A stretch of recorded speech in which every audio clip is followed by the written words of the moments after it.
kesembuhan di dalam sayapnya.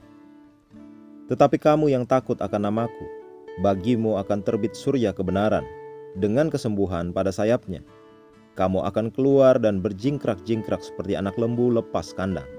Maleakhi 4 ayat 2. Di dalam Alkitab ada beberapa contoh di mana orang-orang menjamah jumbai jubah Yesus dan menerima kesembuhan seketika itu juga.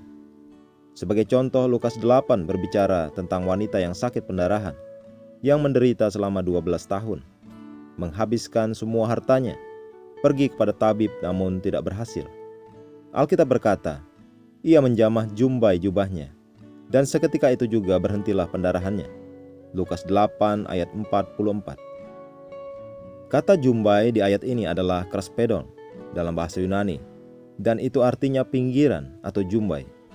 Juga di dalam Matius 14 ketika Yesus datang ke Genesaret, orang-orang di daerah itu bergegas datang kepadanya untuk kesembuhan. Dan Alkitab berkata mereka memohon supaya diperkenankan menjamah jumbai jubahnya, dan semua orang yang menjamahnya menjadi sembuh. Matius 14 ayat 36.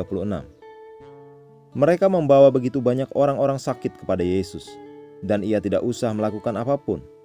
Yang mereka perlukan hanyalah menjamah pinggiran jubahnya. Luar biasa. Markus 6 ayat 56 berkata, kemanapun ia pergi, ke desa-desa, ke kota-kota atau ke kampung-kampung, orang meletakkan orang-orang sakit di pasar dan memohon kepadanya, supaya mereka diperkenankan hanya menjamah jumbai jubahnya saja, dan semua orang yang menjamahnya menjadi sembuh. Apa yang khusus tentang jumbai jubah Yesus? Setiap orang Yahudi memiliki jumbai yang sama di jubah mereka seperti Yesus.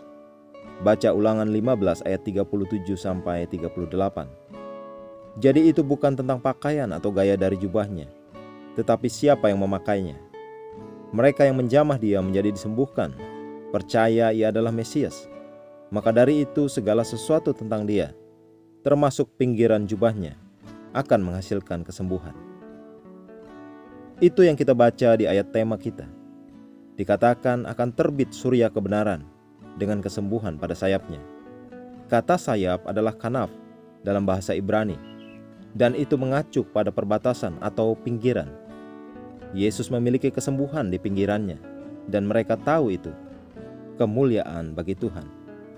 Kuasa itu masih ada hari ini di dalam namanya. Jadi jika engkau sakit di tubuhmu hari ini, atau engkau mengetahui ada yang sakit, gunakan nama Yesus melawan sakit penyakit atau kelemahan. Kesembuhanmu terjamin. Haleluya. Mari kita berdoa.